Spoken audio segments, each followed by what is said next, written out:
Hola a todas las personas que en este momento se encuentran conectadas. Mi nombre es Marta Pavón y estos son los conversatorios de la firma Pavón Abogados y Asociados. En esta oportunidad con un panel de expertos muy bueno para debatir otro tema de actualidad, un análisis jurídico de actualidad pues que en este momento nos deja bastantes inquietudes y que realmente tiene un gran impacto en materia, bueno, en muchos aspectos, pero especialmente en lo que tiene que ver con el derecho sancionatorio y el derecho disciplinario. Pero antes de presentar a los expertos, yo quisiera simplemente hacer una mención especial y es manifestar la solidaridad a las personas que en este momento están teniendo pérdidas difíciles por cuenta de este virus y especialmente a los alumnos, familiares, amigos, colegas, profesores del profe Daniel Pérez de la Universidad Javeriana, que falleció hace poco. Bueno, el coronavirus se lo llevó, pero pues es una gran pérdida para el periodismo, para la comunicación social, para muchas personas que no somos abogados y nos enseñó a comunicar, que no somos, perdón, periodistas ni comunicadores, pero nos enseñó a comunicar. Pero también, obviamente, a tantos periodistas, tantos presentadores, tantos comunicadores, de verdad que es una gran pérdida y la sentimos de verdad con mucho dolor. Bueno, para empezar en este tema, pues yo quisiera pues decirles a ustedes, este tema ya lleva una semana andando y tiene que ver con el fallo que la Corte Interamericana de Derechos Humanos emitió hace muy poco sobre el caso Petrocolombia. Para esto hemos invitado, digamos, a tres invitados de toda la altura, precisamente para dialogar este tema. Vemos que muchos análisis se han realizado, sí, pero no siempre pues los análisis digamos que llegan al tuétano y esa es la idea de hoy. La idea es que hablemos de estos temas de una manera muy sencilla, que es lo que venimos diciéndole a nuestros invitados, de una manera muy sencilla, de una manera, digamos, muy entendible y digerible para que el común de la gente lo comprenda. No solamente el abogado, sino también pues el funcionario público, también la persona de a pie, la gente del común, y pues ese va a ser nuestro reto un poco el día de hoy, porque pues no hablar en términos jurídicos es bien complicado, pero digamos que sí se puede hacer de manera muy entendible y didáctica. Así que pues esa es nuestra intención. Así que tenemos aquí a tres invitados grandes. Empiezo por la doctora Silvia Serrano. La doctora Silvia Serrano es experta en derechos humanos de la Universidad de Georgetown. Y en este momento, digamos que es una persona que tiene una autoridad para hablar de todo el asunto que tiene que ver con litigio en Corte Interamericana de Derechos Humanos. Doctora, desde Washington, ¿verdad? Nos acompaña. Muchas gracias por estar acá y por aceptar la invitación. Gracias. Bueno, y tenemos al doctor Jorge Iván Rincón. El doctor Jorge Iván Rincón es, digamos, el director del Departamento de Derecho Administrativo de la Universidad Externado de Colombia. Es doctor de la Universidad de Barcelona y es ex magistrado auxiliar del Consejo de Estado. Nos acompaña en esta oportunidad más porque es experto en el tema de función pública y da clases justamente en derecho sancionatorio. Doctor, muchísimas gracias por estar acá. Es un gusto que haya aceptado la invitación. Marta, muchísimas gracias por la invitación. Encantado de estar aquí compartiendo con ustedes y espero poder ser lo más didáctico posible, lo menos complejo en el lenguaje que vaya a utilizar. Gracias, gracias. Muchas gracias. Bueno, y tenemos al doctor Andrés Briceño. El doctor Andrés Briceño es doctor en Derecho Internacional y Estudios Jurídicos y postdoctorado en Derecho Comparado de la Universidad Carlos III en Madrid. Y es también ex magistrado auxiliar del Consejo de Estado, profe mío en la maestría. Doctor, un gusto volverlo a ver, profe. Gracias por estar acá. Marta, muchas gracias. Un saludo a la doctora Silvia, que la recuerdo de Washington, y a Jorge Iván, el profesor Jorge Iván en la Universidad Externado y en el departamento. Un saludo para ti. Muchas gracias y no, aquí estamos. Un saludo a todos. Bueno. Bueno, qué bueno, qué bueno. Muchas gracias. Y bueno, vamos a empezar hablando como como lo básico un poco y es que con este fallo, lo primero que se ha dicho y digamos lo que la inquietud de muchos es si la Procuraduría ya no podrá ordenar la destitución ni la inhabilidad de ningún funcionario elegido por votación popular. En estos casos, pues digamos que se habla de alcalde, pero se habla de muchísimos otros funcionarios que son elegidos, digamos, de esta manera. Entonces le pregunto a la doctora Silvia, ¿cuál es el razonamiento central que hace la Corte Interamericana de Derechos Humanos para llegar a esta conclusión?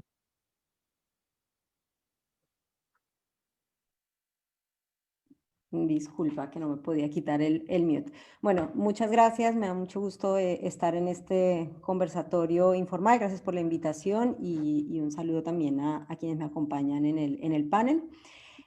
Bueno, la respuesta a la pregunta, la respuesta corta es que sí, y diría que no es por cuenta del fallo, sino por cuenta de la Convención Americana de Derechos Humanos, de la cual el Estado colombiano es parte y por lo tanto lo obliga. Entonces, lo primero que quiero aclarar es que la respuesta que voy a dar parte de la premisa de que hay un entendimiento claro sobre que la Convención Americana obliga al Estado colombiano y que la sentencia de la Corte, en este caso, también es de obligatorio cumplimiento.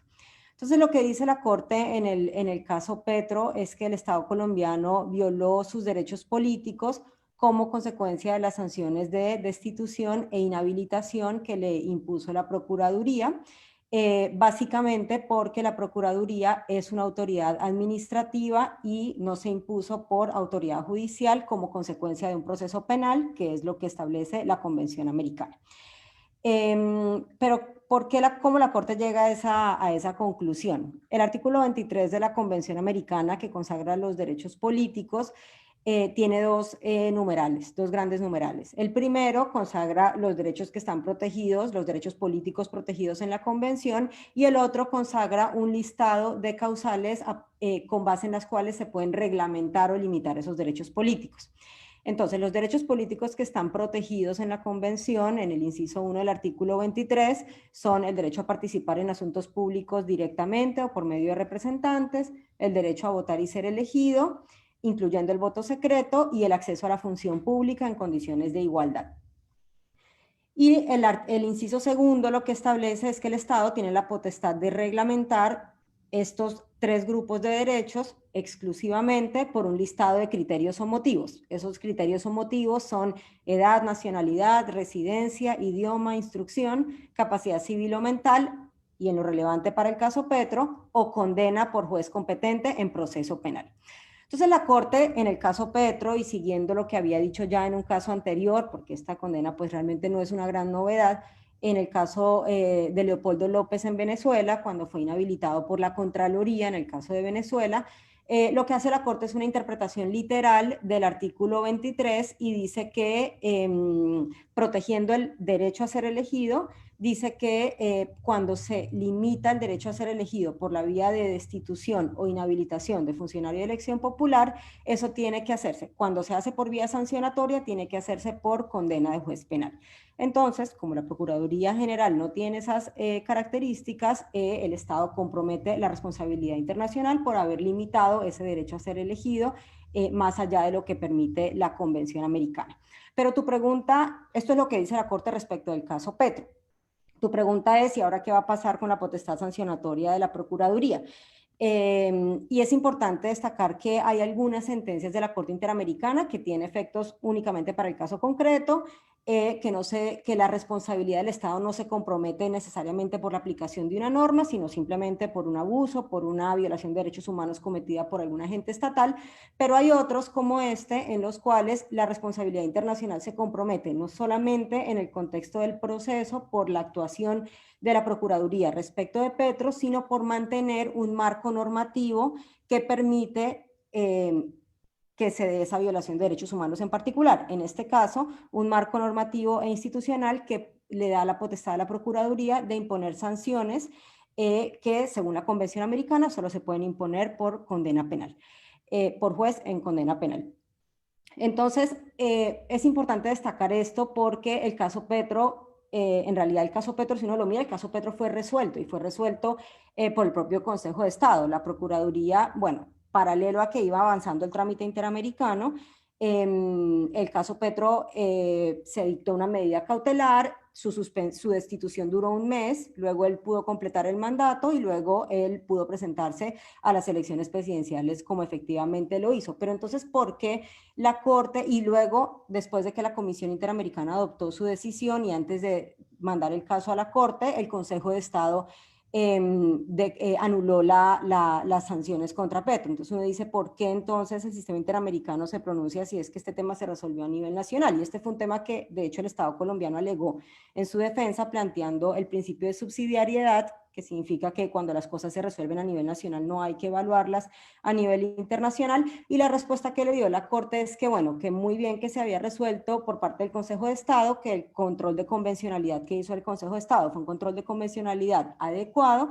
pero que la Corte tenía que pronunciarse de todas maneras porque el Estado no había resuelto completamente el asunto, porque mantenía un marco normativo que permitía seguir imponiendo este tipo de sanciones. Y por eso el contenido de no repetición de este fallo es muy importante, y por eso la Corte dicta una orden de no repetición, de adecuar el ordenamiento interno para limitar las potestades de la Procuraduría en lo específico de no permitir que se imponga la sanción de destitución o inhabilitación a funcionarios de elección popular. Ahora, yo igual creo que el fallo tiene un par de ambivalencias que me parece muy importante que para que Colombia pueda cumplir adecuadamente la sentencia, pueda obtener las certezas que necesita de parte de la Corte. Ahorita está corriendo plazo para que se presente una posible demanda de interpretación de sentencia, y yo creo que este caso lo amerita, es mi opinión personal, para poder entender cuál es el alcance de la adecuación normativa. Pero esa sería la respuesta a tu primera pregunta.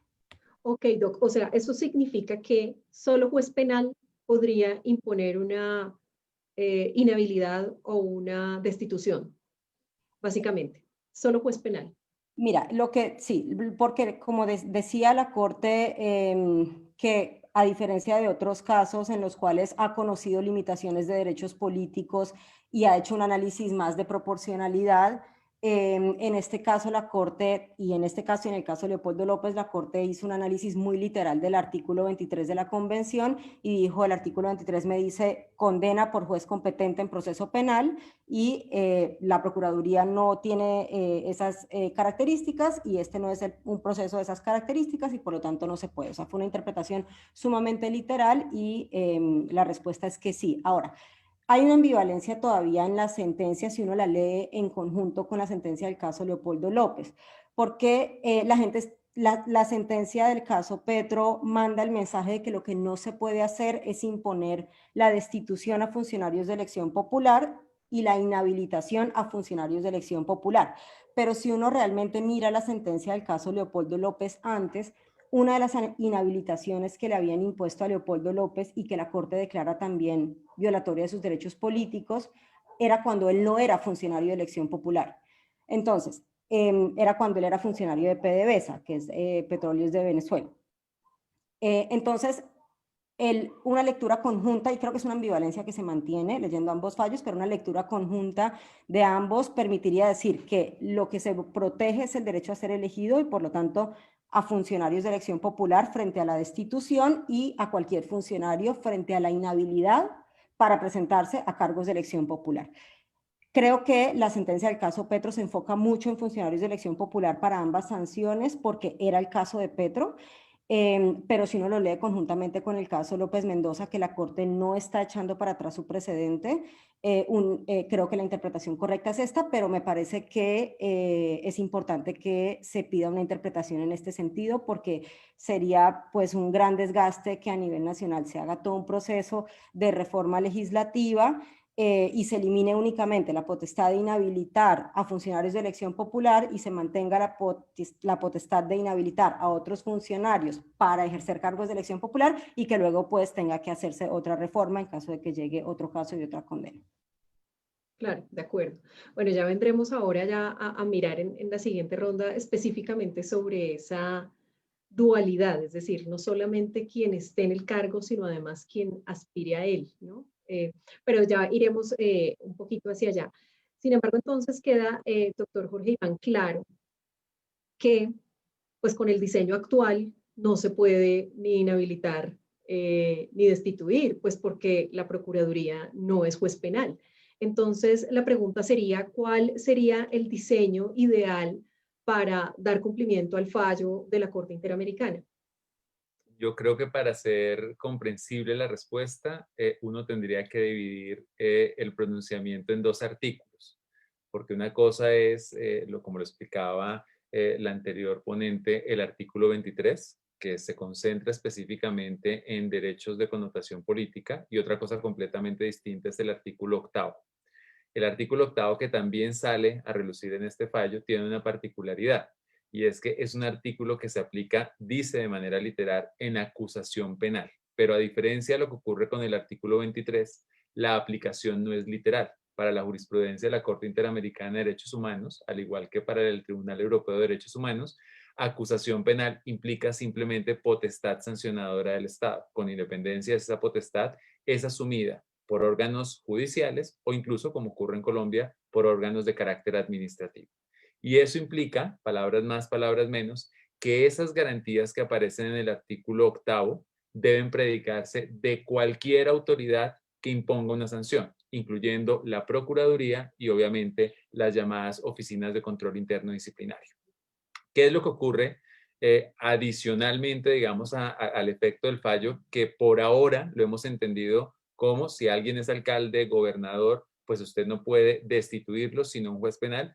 Adicionalmente, la jurisprudencia establece que hay unas garantías relacionadas con el artículo 8 que tampoco las ve en el procedimiento disciplinario. Y aun cuando esas garantías no las ve respecto de la Procuraduría, lo cierto es que en mi concepto implica un cambio de fondo por la jurisprudencia del Tribunal de la Corte Interamericana.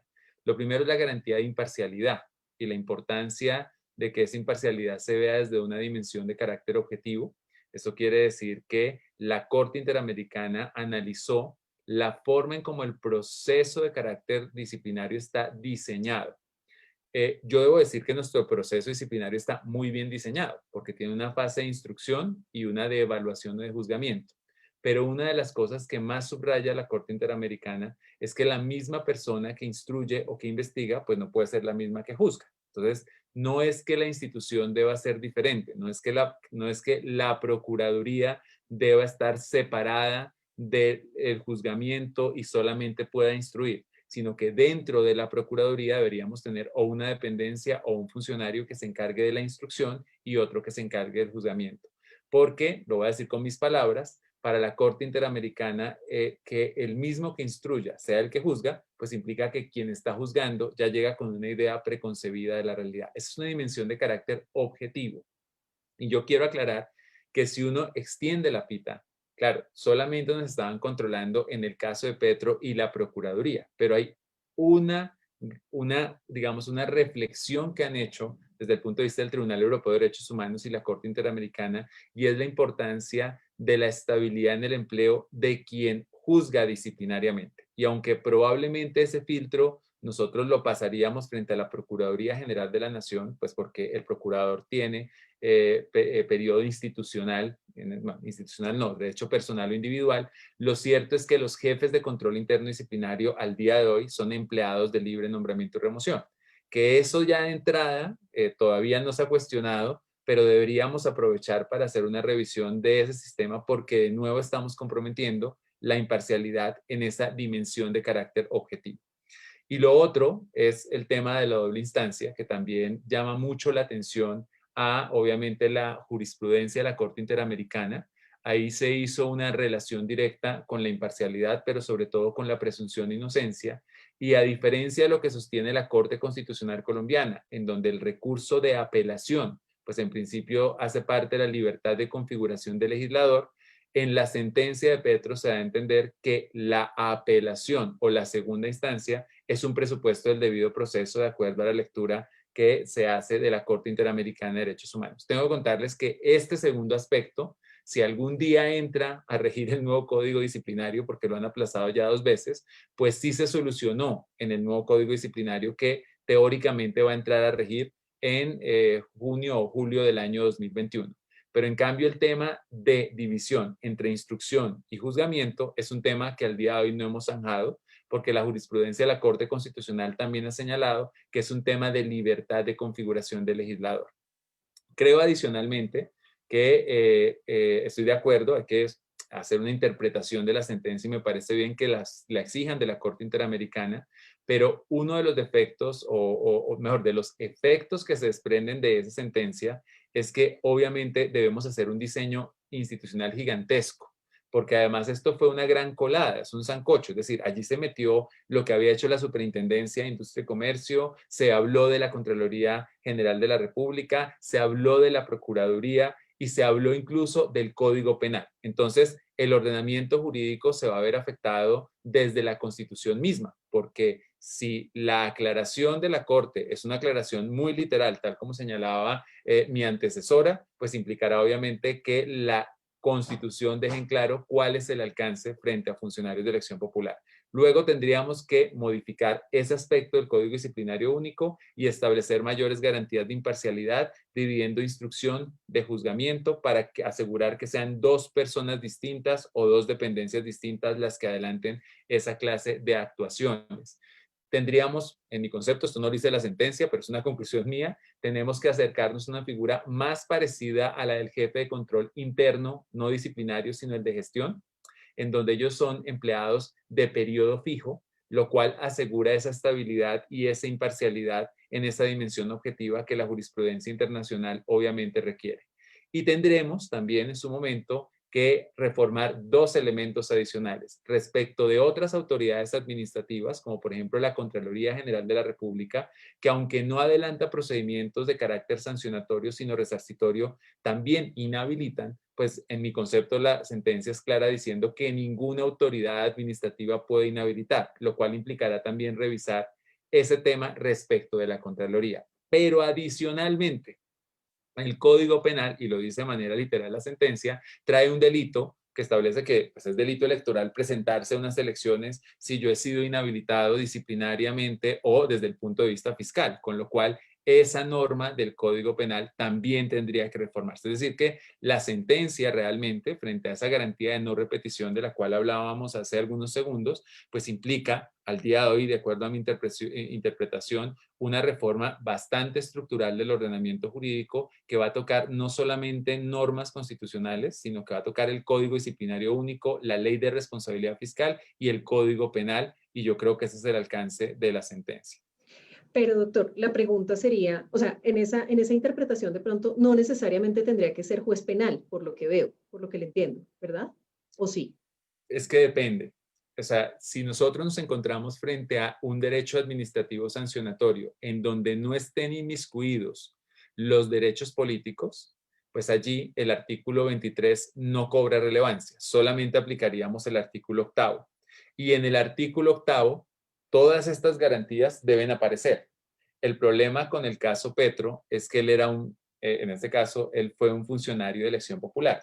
Entonces, la jurisprudencia de la Corte Interamericana se pronuncia respecto de las dos garantías. Respecto del artículo 23, en donde señala que efectivamente, por lo menos para los que estén electos, no sabemos si para otros funcionarios públicos que pretendan ser elegidos, no podemos inhabilitar sino por juez penal. Y otra cosa distinta es cómo se debe estructurar el proceso y la organización administrativa de acuerdo a ese derecho del artículo 8, que es el debido proceso. Entonces son como dos niveles de análisis. En este caso, sancionatorio de jus puniendi del Estado, tiene relevancia el artículo 23 por la característica o por la categoría de servidor público que era Petro, era un alcalde.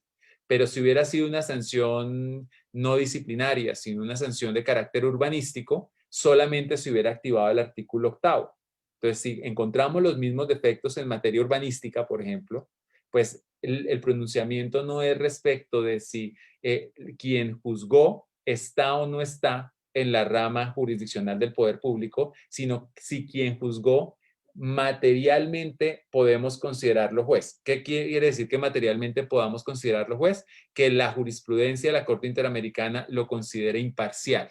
La imparcialidad aquí es un elemento que yo puedo predicar de órganos que pertenecen a la administración.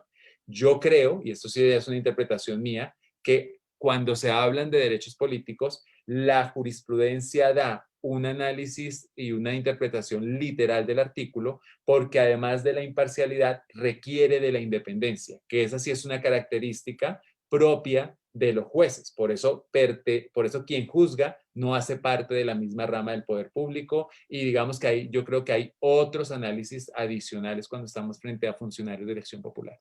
Pero hablando concretamente de los que han sido elegidos por voto popular, sí tendría entonces que ser juez penal porque estamos hablando de derechos políticos, ¿verdad? Sí, señora. En Y el en caso ese, particular, estoy de acuerdo con mi compañera que hace unos minutos dijo, el que está ya de alcalde o de gobernador, para mí la sentencia es clara. O sea, si lo vamos a inhabilitar, necesariamente tiene que ser un juez penal, entendiendo por juez penal alguien que pertenezca orgánicamente a la rama jurisdiccional. O sea, no puede ser un órgano administrativo inhabilitando. Y ojo que hablan de inhabilidad, pero la destitución es sacar a alguien que es elegido. Entonces ahí sí se mezclan las dos sanciones, destitución e inhabilidad. Yo creo que en otros funcionarios habría que hacer una diferencia entre destituir e inhabilitar, porque son dos sanciones diferentes.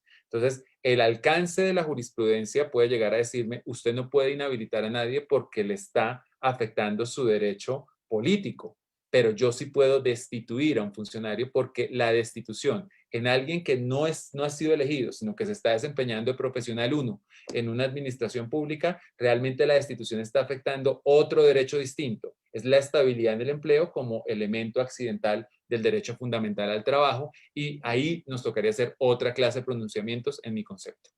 es que aquí viene la pregunta que me surgió desde siempre, desde que leí el fallo, y es que el juicio penal realmente es diferente al juicio que se hace, digamos, en materia sancionatoria. No necesariamente es el mismo.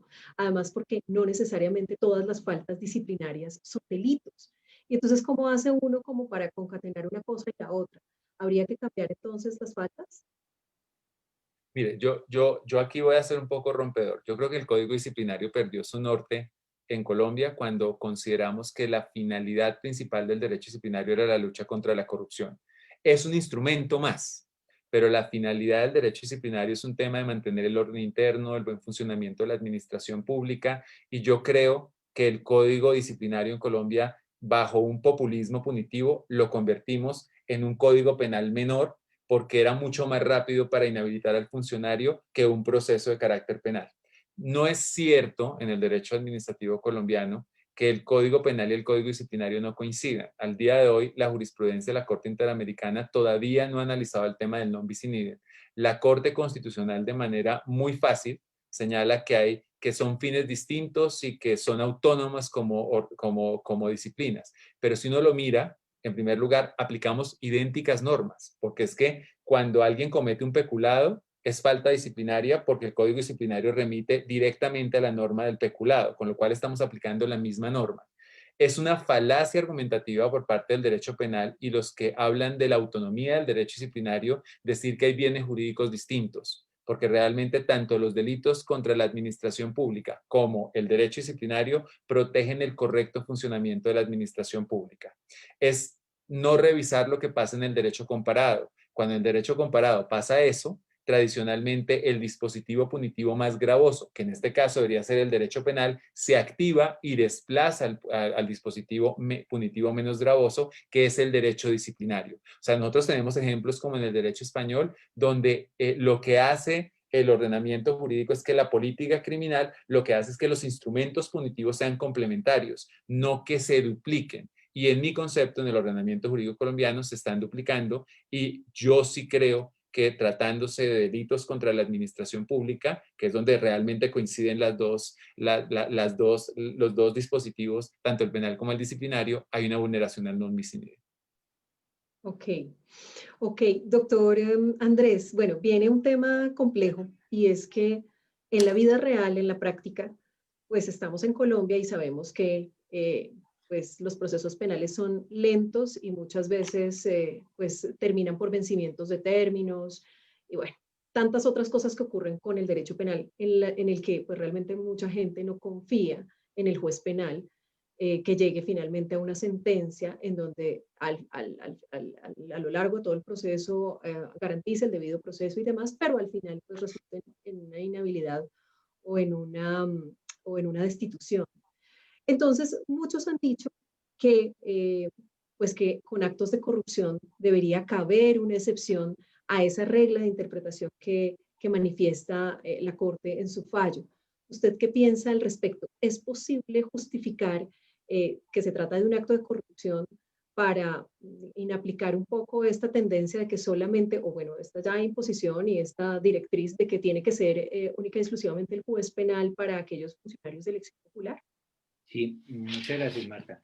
Primero, mira, yo estuve escuchando muy atentamente a la profe Silvia y al profe Jorge, ¿no? Y la reflexión que uno le queda después de escucharlos a ellos es que todavía hay una serie de controversias por un fallo que es bastante, y permítame la expresión, caprichoso, ¿no? Es decir, yo en eso puedo disentir un poco de la profe Silvia y la he conocido en un tiempo porque no es tan cierto que se mantenga en López Mendoza, ¿no? Ni tan cierto que se mantenga en Baena Ricardo, ni tan cierto que se mantenga en Acosta versus Nicaragua, ni en Flor Freire, que fue uno reciente en materia disciplinaria, sino que hay una mutación, y hay una mutación que puede ser preocupante para los estados desde el punto de vista, y yo lo quiero decir antes de responderle, del contexto político de esta decisión.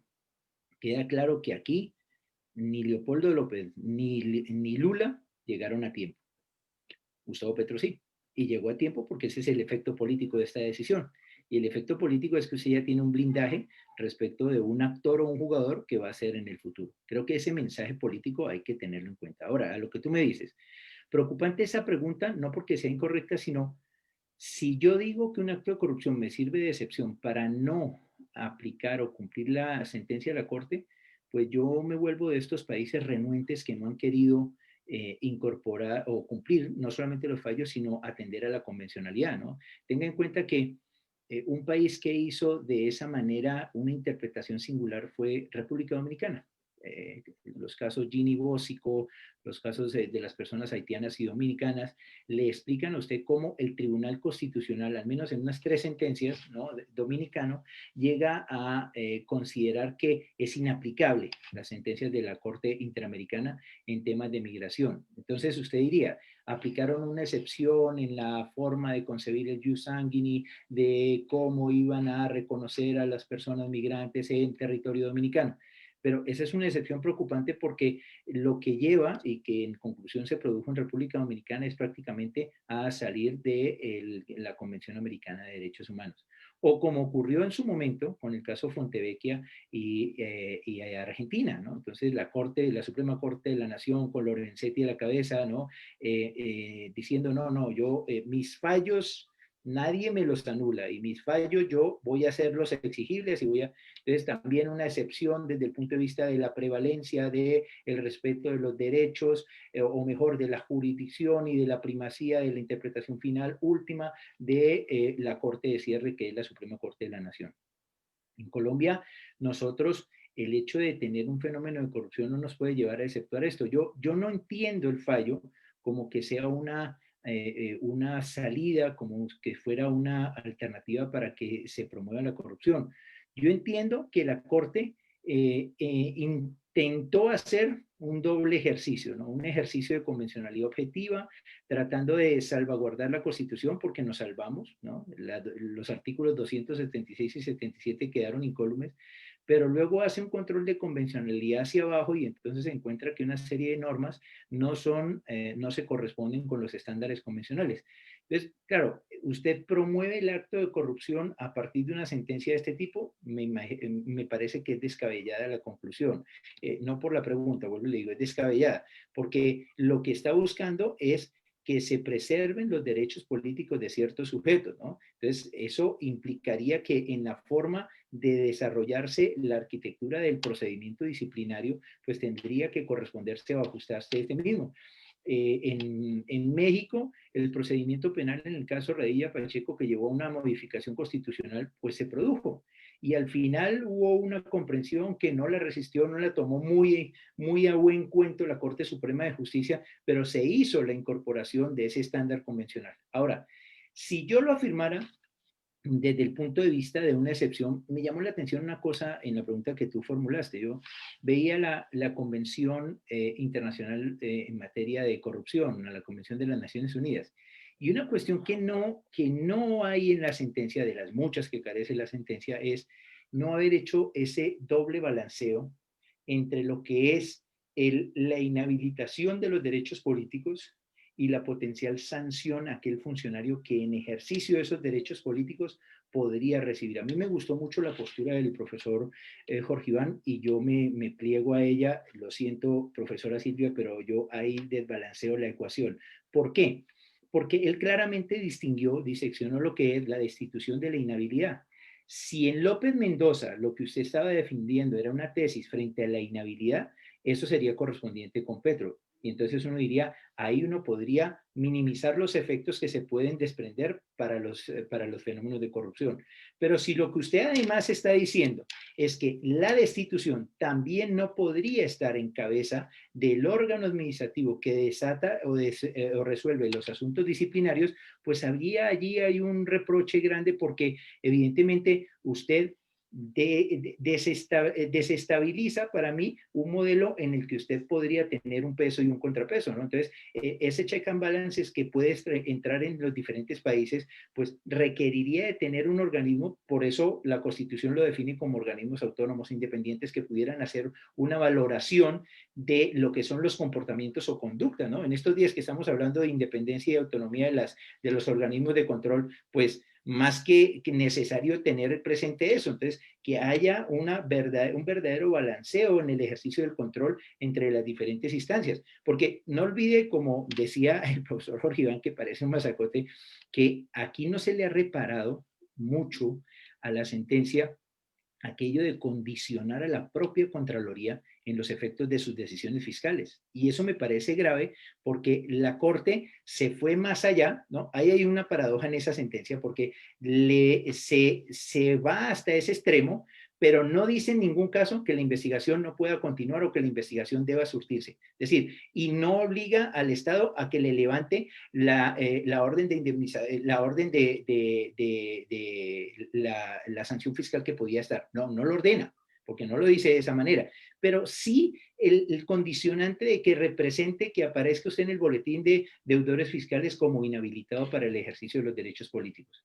Yo, como le digo, yo no veo que haya que emplear una excepción por virtud de la corrupción, que usted vaya a decir, no voy a cumplir con la sentencia, ¿no? Y sería preocupante para Colombia que empiece a hacer ese ejercicio.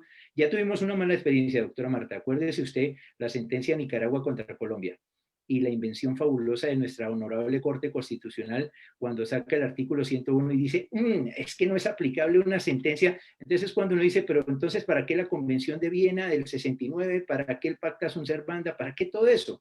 Si lo estamos haciendo como burla al sistema universal o al sistema internacional de derecho, pues si lo hacemos más aún en los derechos fundamentales o en los derechos humanos, sería más gravoso. Ahora, ¿es necesario un equilibrio? Sí. Y me llamó la atención una cosa. Lo decía la profesora Silvia, ¿no? Que en esta sentencia, en la forma en que se decide, se ve desde la perspectiva de los límites que no son imponibles a el ejercicio de los derechos políticos, pero no se ven las restricciones y límites a todos los derechos que, por ejemplo, trae el 32.2. A mí me habría gustado ese reto, ¿no? Planteárselo a la Corte, decirle, señores Corte, vamos a hacer un ejercicio de ver hasta dónde el electo popularmente, si bien tiene salvaguardados unos derechos políticos, hasta dónde puede ser objeto de una restricción, y una restricción que se concilie no solamente con el ejercicio de sus derechos políticos, sino con un destinatario, que ese es el mensaje quizás a la pregunta que es muy interesante de la corrupción que debe quedar. Nadie puede pensar que por el hecho de la sentencia de Petro, ahora mismo hay una salvaguarda, entre comillas, se lo voy a poner del otro extremo, de corrupción. No hay una salvaguarda, ¿no? Aquí nadie quedó entonces apadrinado para que pueda ejercer actos corruptos en contra de la administración pública, ni más faltaba. Lo que pasa es que si nos toca hacer un ajuste desde el punto de vista de cómo vamos a definir el modelo de disciplinamiento de aquellos que son de elección popular, y cómo dentro de ese ajuste, en este periodo que nos han dado de un año, y yo coincido con la profesora Silvia, sí, hay que hacer una solicitud de demanda de interpretación, sobre todo por esos párrafos 96, 115, 117, 126, que son bastante confusos, para pedirle a la Corte, bueno, explíqueme en ese término razonable, ¿qué debo hacer yo como Estado frente al modelo de disciplinamiento que debo seguir, debo continuar ejerciendo hasta que se haga la armonización completa. ¿Por qué? Porque en ese interregno yo no puedo dejar de cumplir un mandato constitucional que dijo que era convencional y además debo tratar de enviar un mensaje a cualquier funcionario, no solamente al electo popular, de que él puede ser objeto de control, ¿no? Cuando salió esta sentencia, y yo creo que el profesor Jorge Iván, que además tiene un libro muy interesante de eso, uno pensaba aquí como con el libro de Eduardo García Interría, Revolución Francesa y Administración Contemporánea, retornamos a las épocas del recelo de la justicia con la administración pública, esa ley de 1790. Ningún juez podrá investigar a la administración pública. Claro, pero evidentemente eso es lo que nos propone la Corte. Creería uno que no, pero en cualquier caso no se trata de una salvaguarda de la corrupción. De acuerdo. Ok. Doctora Silvia, bueno, antes queremos saludar a los 140 personas que se encuentran conectadas en este momento. Bienvenidos. Doctora Silvia, yo sé que usted quiere hacer algunas manifestaciones antes de la siguiente pregunta. Siga. Micrófono. Perdón, me estás leyendo la mirada que quiero decir. Tal Bueno, cual. sí, yo creo que es importante, bueno, una cosa es lo que la sentencia dice y otra cosa es lo que uno quisiera que dijera la sentencia. Yo creo que estamos debatiendo sobre lo que la sentencia dice, aunque uno pueda llegar a ser crítico sobre la manera como la Corte llegó a las conclusiones en las que llegó. Entonces yo quisiera como hacer algunas precisiones. ¿Cuál es el estándar que fija la sentencia? ¿Cuál es la regla de derecho que la Corte dice que se desprende de la Convención Americana? Y cómo llegó ahí, que es donde yo creo que uno puede ser, digamos, ser más crítico, ¿no? El estándar, digamos, es bastante claro. O sea, no se, empecemos con el caso de Leopoldo López. En el caso de Leopoldo López se le impusieron 2 inhabilitaciones para ejercer cargos de elección popular. Entonces el enfoque del caso era que él no se había podido presentar como candidato para la alcaldía de Caracas. Pero la sanción que se le impuso por hechos que él había cometido como funcionario, que no era de elección popular en PDVSA y como alcalde de Chacao. Y las 2 inhabilitaciones, la Corte dijo que eran incompatibles con la convención porque no habían sido impuestas por juez penal. Entonces, antes de que lleguemos al caso Petro, y otra diferencia que tiene el caso Petro con Leopoldo es que Leopoldo no fue destituido. A él le dejaron terminar el mandato. Él solamente fue inhabilitado para ejercer cargos de elección popular en el futuro. Entonces, el enfoque del caso Leopoldo fue un caso en el cual la Corte dijo que una autoridad no penal o no judicial y que no sea por los hechos más graves que constituyan delito, pueda sacar a alguien del juego político, pueda impedirle el derecho a ser elegido, afecta la dimensión colectiva de los derechos políticos, el derecho del electorado a escoger a quién van a elegir y además el derecho de la persona, obviamente, al sufragio pasivo. Entonces, hasta el caso de Leopoldo López, era inconvencional inhabilitar a cualquier funcionario, porque una de las inhabilitaciones fue cuando no era de elección popular, para postularse a cargos de elección popular. O sea, se protegía el derecho a ser elegido desde la perspectiva de presentarse hacia el futuro, de manera prospectiva. Luego, viene el caso Petro y plantea una novedad, y es que Petro fue inhabilitado y destituido. Entonces, la Corte reitera lo de la inhabilitación en el componente en el que era parecido al caso Leopoldo y agrega y dice, bueno, esto también aplica a la destitución de un funcionario de elección popular, pero aquí lo que estoy protegiendo es el derecho a ser elegido del que ya fue elegido y de los electores que ya lo eligieron, ¿cierto? Entonces, la destitución de un funcionario de elección popular, impedir que sea por vía administrativa, protege el derecho político del elegido y de los que ya lo eligieron, y el de la inhabilitación, que es lo del caso Leopoldo, reiterado en ese componente, en el caso Petro, el de postularse a cargo de elección popular a futuro. Ese es el estándar. Nos puede gustar o no nos puede gustar, pero pues el estándar es ese. Ahora, ¿cómo llega la Corte a esa conclusión? Es donde yo creo que yo tengo un poco más de reservas, y es que la Corte llega a partir de una interpretación puramente literal del artículo 23. Que entra en tensión con su propia línea jurisprudencial en otras limitaciones de derechos políticos, pero eso lo voy a decir ahorita. lo que hace la Corte es una interpretación completamente literal. De hecho, la Corte Constitucional había hecho un esfuerzo de tratar de darle alguna forma para interpretar de cierta manera el artículo 23 de la Convención, un poco menos literal, y que permitiera que, por ejemplo, se entendiera que el control judicial que hace el Consejo de Estado cumplía con esas garantías, digamos, de que hubiera autoridad jurisdiccional, que era una interpretación que se estaba planteando y que de hecho el Estado colombiano lo planteó en su defensa ante la Corte. Pero la Corte dijo que no. La Corte dijo tiene que ser juez penal. No estoy de acuerdo con eso. Ahora, pero llega a partir de un análisis puramente literal. Y yo creo que hay dos cosas importantes ahí para destacar. La Comisión Interamericana de Derechos Humanos, en el informe de fondo, llega a la interpretación, llega a la misma conclusión, pero a partir de un análisis de proporcionalidad, o sea, de restricción de derechos con un análisis de proporcionalidad mucho menos literal, diciendo que había medios menos lesivos, haciendo un análisis, bueno, no voy a hacer aquí todo un juicio de proporcionalidad porque además nos dijeron que fuéramos no tan jurídicos, pero hace un análisis que es mucho más de proporcionalidad y menos literal.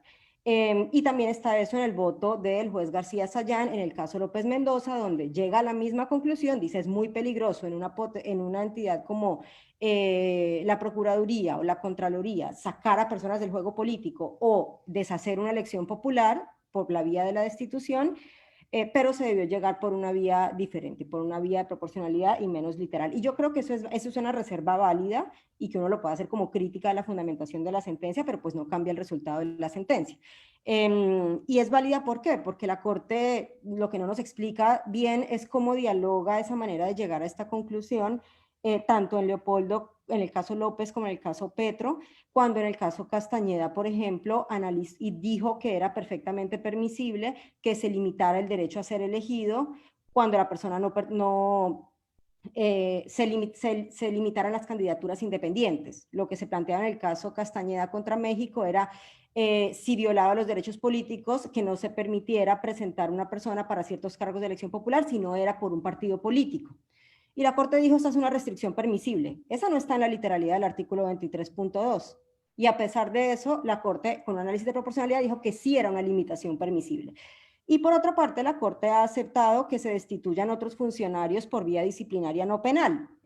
Jueces, que hay una línea jurisprudencial súper robusta de la Corte Interamericana en materia de destitución de jueces, y ahí lo ha analizado desde el punto de vista de independencia judicial de debido proceso, pero nunca ha dicho no se puede destituir a un funcionario público que no es de elección popular si no es por condena penal en firme.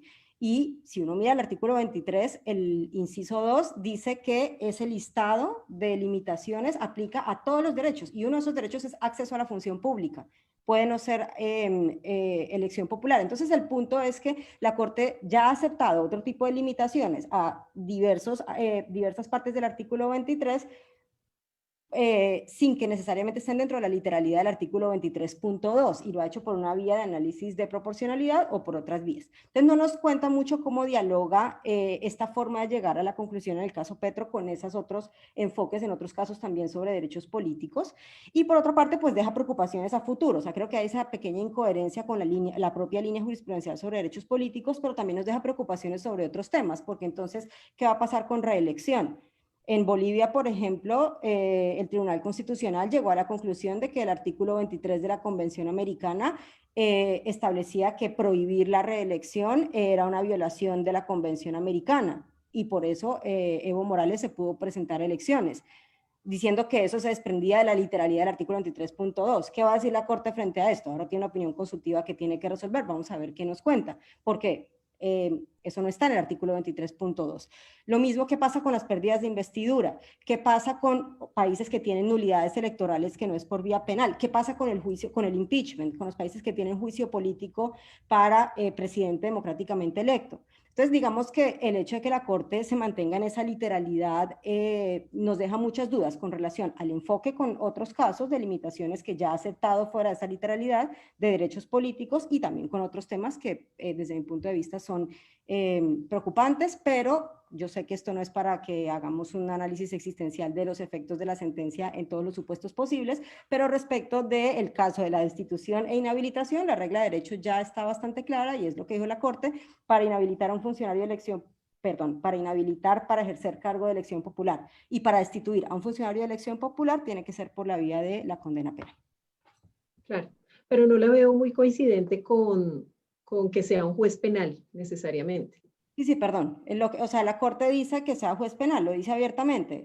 Sí, pero digo la doctora Silvia considera que no necesariamente tendría que ser juez penal, quizá podría ser, pues digamos, salvaguardando el principio de jurisdiccionalidad, podría ser otro tipo de juez, no necesariamente penal. ¿O qué considera usted?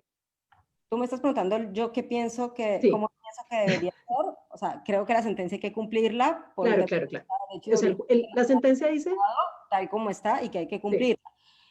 Yo estoy de acuerdo con el resultado de la sentencia. O sea, yo creo que la sanción de inhabilitar a una persona, sacar a una persona del juego político, debería estar justificado única y exclusivamente por los hechos más graves. O sea, no solamente las características que tiene el proceso, o sea, no solamente las cuestiones procesales del principio jurisdiccional, sino también tiene otro componente, y es que sea una respuesta a algo muy grave, a los hechos más graves posibles, a las conductas más graves, porque es una interferencia muy severa en los derechos políticos, tanto del electorado como de la propia persona. Y lo mismo con con la destitución de un funcionario de elección popular. O sea, yo creo que las dos sanciones se justifica que sea por el principio de jurisdiccionalidad, por el tema de todas las garantías de independencia, imparcialidad y demás, pero no es solamente eso, es también por qué tipo de conductas. O sea, no cualquier, digamos, falta administrativa podría justificar una interferencia tan severa en los derechos políticos, que tiene una interferencia, que tiene un impacto tan severo pues, en el juego democrático, tiene un impacto tan severo en las elecciones. O sea, sacas a una persona por 15 años de la posibilidad de entrar en el debate político. Entonces yo sí creo que para el tema de estas dos sanciones puntuales está bien. Lo que me preocupa es que la sentencia dice cualquier limitación a los derechos políticos solo puede ser por esta línea, y entonces me preocupa respecto a todos estos otros temas, donde me parece de entrada irrazonable que se diga que, no sé, no permitir la reelección o no permitir pues el juicio político a un presidente democráticamente electo. Eso es inconvencional, porque pues muchos países lo permiten, y bueno, me parece que nos plantea temas complicados esa literalidad. O sea, mi preocupación es más de cómo llega la Corte al resultado, pero yo en el resultado con estos dos tipos de sanciones puntuales tiendo a estar de acuerdo. ok, bueno, pero también hay otro tema y es que no solamente es para aquel funcionario elegido por voto popular, sino además para quien podría ser elegido por voto popular. Y entonces eso nos deja en un terreno un poco confuso, pues porque en realidad si nos ponemos a ver, pues todos podemos ser elegidos por voto popular. Entonces, en últimas, no podría haber destitución ni inhabilitación de absolutamente nadie, pues porque todos somos potencialmente personas que podríamos lanzarnos a una votación popular y ser elegidos. ¿O cómo lo ve? Creo que el fallo sí llega hasta allá, ¿verdad? A plantear que no solamente es el que ha sido elegido, sino el que puede ser elegido. No, es que esa es la gran ambivalencia de la sentencia. Yo creo que lo publiqué en una columna hace poquito en El Espectador la semana pasada. O sea, yo creo que la ambivalencia de la sentencia es esa. Porque la sentencia, si uno la lee, dice no se puede inhabilitar y destituir a funcionarios de elección popular. Lo repite la Corte muchas veces en la sentencia. Pero cuando uno la lee en conjunto con el caso López Mendoza, que la Corte no está revirtiendo su precedente, lo que dice la Corte que es inconvencional en el caso López Mendoza es inhabilitar a futuro a un funcionario, sea o no sea de elección popular, o sea, afectar el derecho a ser elegido a futuro. Entonces, me parece que ahí es donde yo creo que para que Colombia no se desgaste en un proceso de reforma legislativa que, como decía el doctor Jorge Iván Rincón, va a ser un proceso grande que afecta normas de la Contraloría, que tiene que ver con el Código Penal, que tiene que ver con el Código Disciplinario, y que se desgaste en decir, bueno, solamente se va a eliminar la potestad de destituir e inhabilitar a funcionarios de elección popular, cuando ya sabemos que hubo otro caso en el cual se dijo que también era inconvencional inhabilitar a un funcionario, aunque no sea de elección popular, pero inhabilitarlo para cargos de elección popular, no inhabilidad cualquiera, ¿no? No inhabilitarlo para cualquier cargo público. Entonces yo creo que el enfoque es ¿cuál es el derecho que está protegido? Es el derecho a ser elegido. Uno, prospectivamente, es el mensaje que nos manda el caso López Mendoza, y otro de la persona que ya fue elegida. Pero creo que hay lugar a la ambivalencia, y uno puede decir justificar a la Corte y decir el enfoque del caso Petro en elección popular es porque era el caso concreto, era la situación del caso Petro, y pues a la Corte tampoco le corresponde hacer un análisis de convencionalidad de todo el ordenamiento, aunque no sea lo que se le aplicó al caso concreto. Pero si uno es honesto y hace un ejercicio de, bueno, hagamos una adecuación completa, uno tiene que tomar en cuenta el precedente del caso López Mendoza y entender, digamos, que lo que está detrás es esa protección del derecho a ser elegido, que se afecta también con la sanción de inhabilidad a futuro para cargos de elección popular. De acuerdo. Doctor Jorge Iván, la pregunta del millón que todo el mundo se hace es, entonces, ¿qué va a pasar en la práctica para las personas que tienen destituciones impuestas antes del fallo y destituciones impuestas, o que ahorita, digamos, hay destituciones que han ocurrido después del fallo? ¿Qué va a pasar en esos casos en concreto? Bueno, yo parto, digamos, de la apreciación que hizo la profesora Silvia. Por supuesto, como no estamos hablando que las destituciones se le apliquen solo y única y exclusivamente a los funcionarios de elección popular, yo creo que el tema de las destituciones, si la persona no estaba de alcalde o gobernador, pues en principio no tendría por qué afectar el fallo. El problema son las inhabilidades, que yo creo que ahí estamos de acuerdo, que es el verdadero efecto de la sentencia frente a esa imposibilidad del derecho de ser elegido. Y yo ahí creo que hay múltiples posibilidades. La primera es que obviamente hasta que no hagamos la modificación, tenemos unas normas que regulan esa potestad y que en principio, si fuéramos muy exegéticos, diríamos que las autoridades administrativas están en la obligación de, en este caso, imponerlas. Pero eso nos pone en una problemática. Nos pone primero en que son actos que van a ser perfectamente demandables. Yo creo que más de uno que está inhabilitado va a decir, venga, salió la sentencia, va a ser un derecho de petición, va a pedir que le revoquen la inhabilidad. Y si no hemos cambiado el ordenamiento jurídico, probablemente el Consejo de Estado, tal como lo dijo la sentencia de Petro, que sí aplica la convencionalidad, terminará aplicando una excepción de convencionalidad y terminará dejando sin efectos ese tipo de decisiones. Creo yo que ahí hay un elemento en donde los jueces terminarán controlando ese tipo de cuestiones y el juez contencioso administrativo ha sido muy abierto con la aplicación de la convencionalidad. Entonces yo creo que ahí va a ser complejo mantener una postura. La otra postura es tener una lectura muy unitaria del ordenamiento jurídico, porque a las autoridades administrativas, a diferencia de las judiciales, pues al día de hoy yo no conozco una autoridad administrativa que haya aplicado una excepción de inconvencionalidad, pero sí es aceptable que apliquemos excepciones de inconstitucionalidad y hay unos parámetros jurisprudenciales para que las autoridades administrativas también lo hagan. Y en mi concepto, yo no soy internacionalista, pero el artículo 93, si tuviera una lectura muy tradicional del derecho internacional, pues dice que la convención y la interpretación que se haga de esa convención, en mi concepto, integra el bloque de constitucionalidad y creo que hay una lectura clara sobre esa clase, digamos, de aspectos. Ahora bien, si el ordenamiento jurídico colombiano hiciera la reforma de la manera en como la está planteando la profesora Silvia, y que estoy completamente de acuerdo con ella, pues automáticamente el principio de favorabilidad en materia sancionatoria tendría que activarse y esas inhabilidades que se impusieron pues deben dejar de surtir efectos, porque obviamente el supuesto de hecho el supuesto jurídico que justificaba la decisión de inhabilidad desaparece y estaríamos frente a un decaimiento de los actos administrativos y por lo tanto deberíamos dejar de producir efectos. Entonces hay como múltiples escenarios y ninguno es esperanzador, porque yo creo que al final, bien sea por parte de los jueces, bien sea porque cambie el ordenamiento jurídico, bien sea porque seamos tosudos y sigamos insistiendo, pues claramente la Corte y primero la Comisión y luego la Corte ya abrieron una vía de reclamación muy potente y el Estado colombiano, donde no haga las reformas en los tiempos que debe, pues vamos a seguir siendo condenados por parte de la Corte Interamericana. Yo creo que este es un antecedente muy fuerte para el Estado colombiano y por lo tanto lo más sensato es que de manera muy rápida se modifique el ordenamiento jurídico para que precisamente todos aquellos que quedaron inhabilitados, pues lamentándolo mucho, tendrán que volver a recuperar sus derechos políticos en aplicación del principio de favorabilidad. Quiero tomarme 2 segunditos para un tema, para una pregunta en materia de corrupción. De hecho, si uno mira las dos altas cortes en Colombia, el Consejo de Estado y la Corte Constitucional, al día de hoy tienen no posturas enfrentadas, pero sí matizadas. Si uno mira la sentencia que tumbó el fallo de Petro del Consejo de Estado, que realmente no lo tumbó por un tema de competencia, pero al final terminó diciendo, venga, que ninguna autoridad, de acuerdo al artículo 23 de carácter administrativo, debe, en este caso, inhabilitar. Y la sentencia del Consejo de Estado se toma el trabajo para decirlo de manera abierta. Y si lo había dicho sustentándose en casos como López Mendoza, que no vinculaba a Colombia, pues con mayor razón lo va a decir, creo yo, en este momento, si se es coherente con la jurisprudencia que maneja en este momento la sección segunda del Consejo de Estado.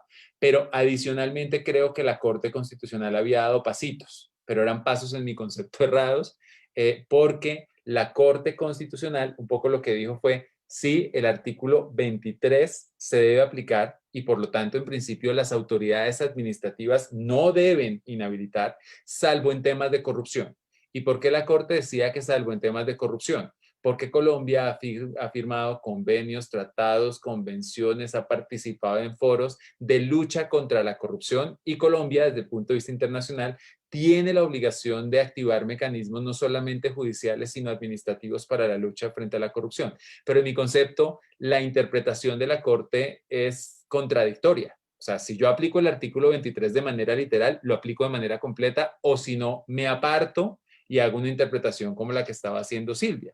¿En qué casos debo verdaderamente hacer esta interpretación literal y en cuál no? Y lo digo por la siguiente razón, porque esos convenios o tratados en materia de corrupción, pues no regulan derechos humanos y yo no puedo ponerlos al mismo nivel de la Convención Interamericana de Derechos Humanos. Eso es un error de técnica en la lectura, muy ajustada a la lógica colombiana para salvaguardar el ordenamiento jurídico colombiano. Ojo que yo estoy de acuerdo con lo que estaba diciendo Silvia hace 2 segundos, y es que creo que hay que hacer una interpretación muy concreta, y es, no podemos destituir ni inhabilitar al que está elegido, pero no podemos inhabilitar al que no.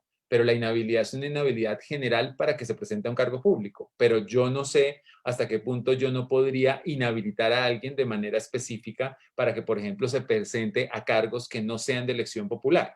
Y esto es relevante porque también lo decía Silvia, el derecho de acceso a los cargos públicos, así sean de carrera administrativa o a un empleo de libre nombramiento y promoción, tienen un componente de derecho político, porque finalmente uno está participando de funciones públicas. Entonces, sí es importante que se hagan esas precisiones. Yo creo que hasta allá no llega el fallo, pero sí abre la ventana a la suspicacia y a la duda. Eso era un poco lo que yo quería decir.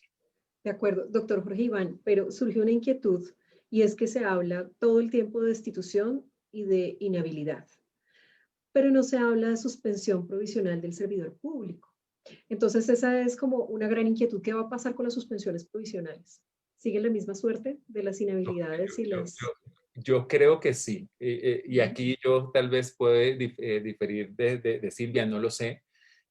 Obviamente estamos hablando de suspensión provisional del que ya está electo, porque pues el que no está, yo creo que sigue la suerte de la destitución.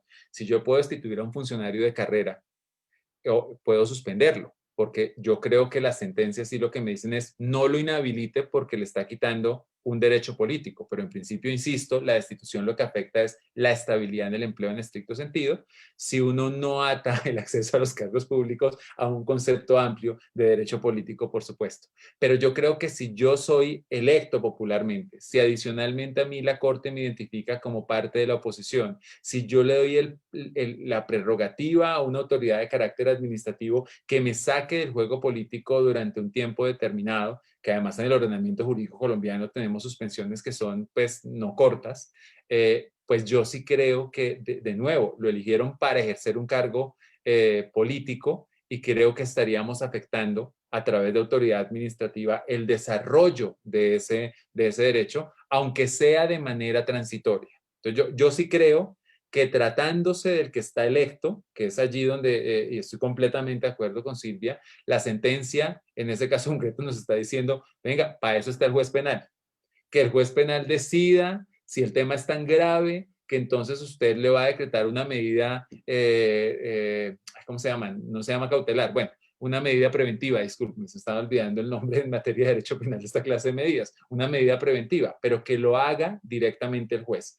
Incluso separarlo del cargo político, si es necesario para una investigación, creo que debería ser algo que aparezca dentro de las competencias del juez penal como una posibilidad. Y aquí desde el punto de vista punitivo solamente pensamos en que una medida preventiva es meter a alguien en la cárcel y probablemente podemos ampliar el catálogo de medidas preventivas también en materia de derecho penal. Yo creo que es un desafío y es un desafío muy interesante, pero no puedo llegar a afectar a quien no está en un cargo público. O sea, sería una interpretación demasiado extensa frente a la lógica de la suspensión provisional en mi concepto. Claro, pero entonces el de elección popular definitivamente no. Yo creo que no. Definitivamente tendría que ser un juez penal. Yo Pero una creo que con pregunta, la interpretación literal, que yo no la comparto, yo creo que, o sea, a mí me preguntaron por la sentencia y cómo lo leyó. Yo creo que la Corte Interamericana, para poderse pronunciar, el supuesto, la institucionalidad jurídica es el supuesto fáctico sobre el cual decide. Cuando yo genero un precedente de carácter jurisprudencial, no me basta con que la norma jurídica que aplique sea la misma, sino que el supuesto fáctico sea idéntico. Y yo sí creo que la institucionalidad colombiana es idéntica. Ojo, no creo que hubiéramos pasado el filtro del artículo 8º.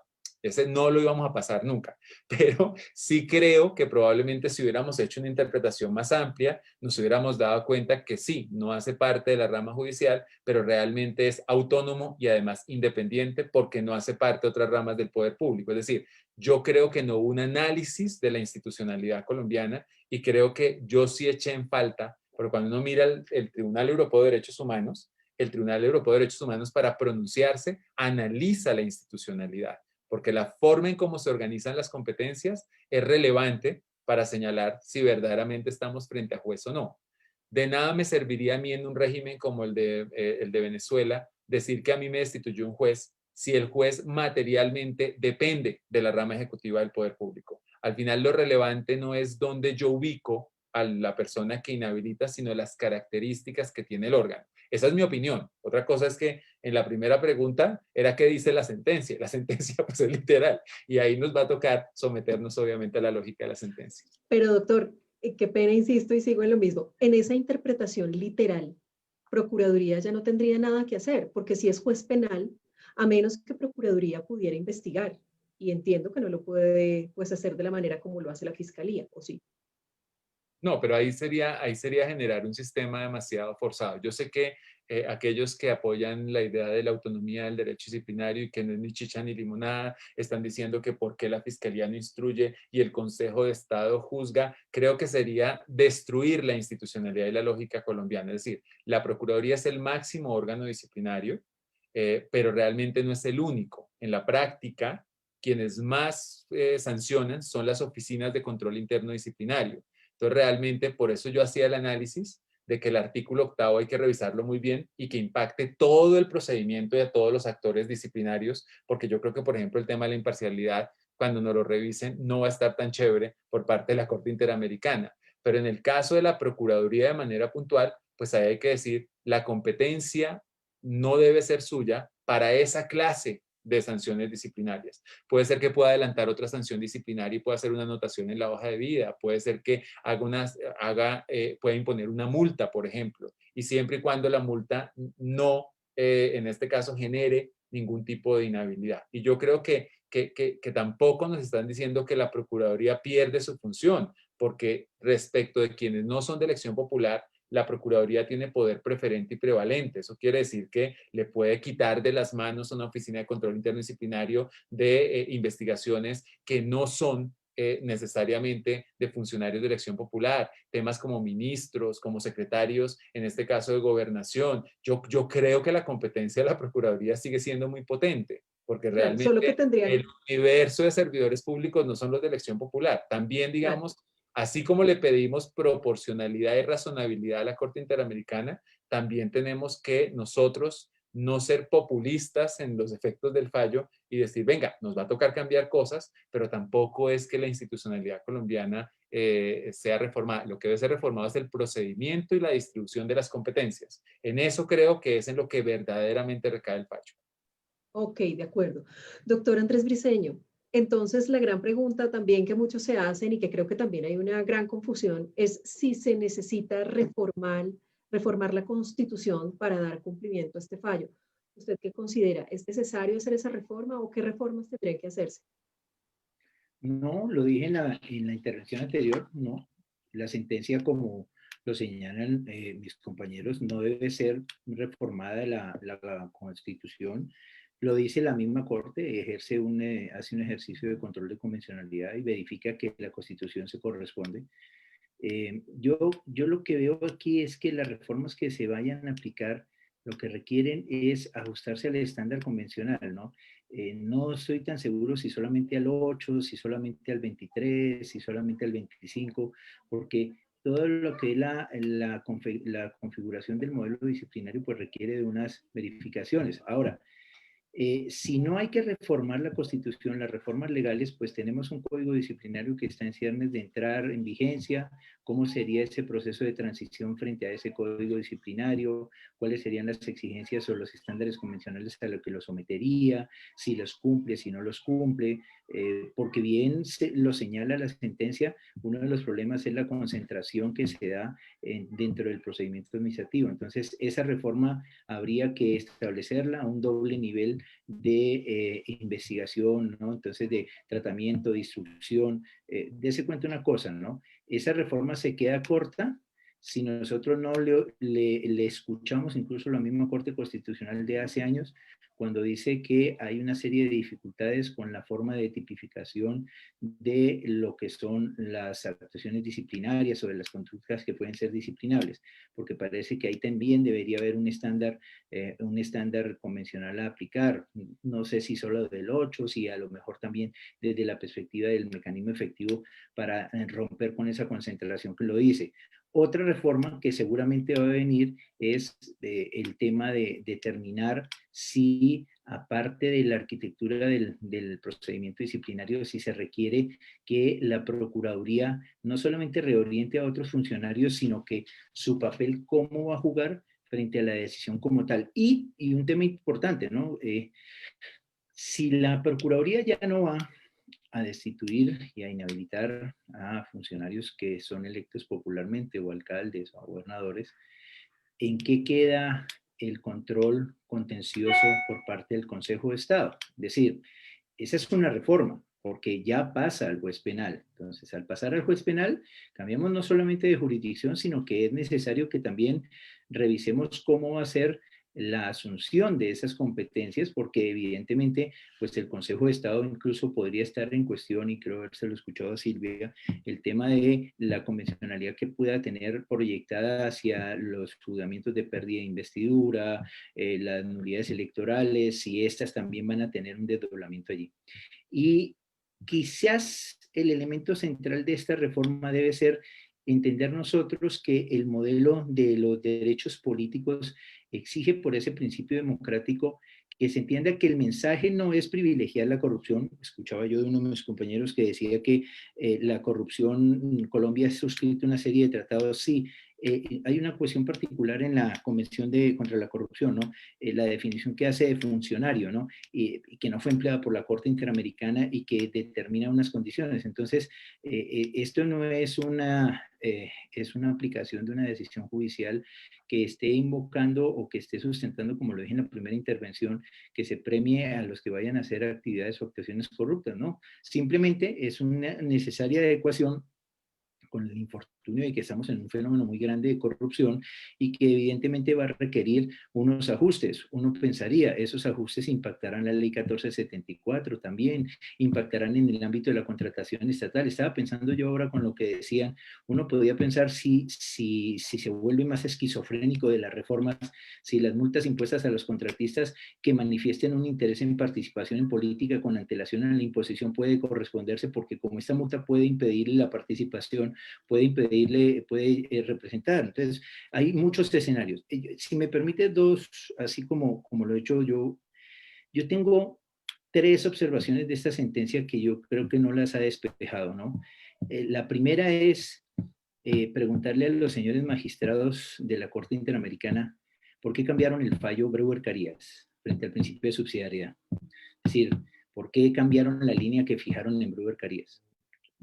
Esa es una primera pregunta que deberían respondernos. Segundo, esa sentencia también tiene un elemento paradigmático, que son los dos salvamentos de voto, ¿no? El del juez Pazmiño y el del juez y el de Eugenio Raúl Zaffaroni. Dense cuenta ustedes que quizás una línea en un momento dado que iba en esa sentencia iba hacia allá, a configurar, porque lo dice claramente en el lawfare, lo dice Zaffaroni, dice, es que aquí estábamos ante una instrumentación de una persecución política, y yo creo que ese extremo tampoco es sano para una democracia como la colombiana o para cualquier otra democracia, y lo sustentan esos dos jueces, ¿no? Porque ellos dicen, mire, se quedaron cortos estos señores de la corte, porque aquí lo que claramente estaba fijado era que había una persecución política. A mí me da poco interés hablar si el procurador anterior era o más o no adepto a una ideología, sino el llegar hasta ese extremo, porque de todas maneras la institucionalidad nuestra debe ser preservada, ¿no? Nosotros, más allá de las ideologías, deben ser respetadas y preservadas. No creo que en ese punto, con toda la resistencia que se dio en el caso Fontevecchia, no creo ver a Eugenio Raúl Zaffaroni diciendo que está en contra de la institucionalidad de la Suprema Corte de la Nación porque no le dé cumplimiento a un fallo de la Corte Interamericana que le ordenó modificar o cambiar esa sentencia. Pues. Entonces, ese es un tema. Y la tercera cuestión que a mí me llama la atención poderosamente de esta sentencia es el mensaje que se pueda enviar frente a las reformas que se van a dar, es si las reformas están consistentes en una deficiencia del sistema o es una deficiencia que se produjo porque llevábamos tiempo en un modelo en donde la Procuraduría era muy arrogante, ¿no? He tenido el gusto en los últimos tiempos de dedicarme a temas del disciplinario, usted lo sabe, y uno se cansa de ver la arrogancia tan brutal que existe de este funcionario que se siente empoderado, que cree que por el ejercicio del código disciplinario único usted ya lo tiene en una desatención elemental que lo va a llevar a prácticamente perder el ejercicio de todos sus derechos. A mí me parece que en eso también debería servir de pedagogía esta sentencia para entender el rol de cada una de las instituciones. Lo que yo dije en la primera intervención del Checks and Balances es clave para que haya un contrapeso entre los diferentes órganos, entre los diferentes poderes.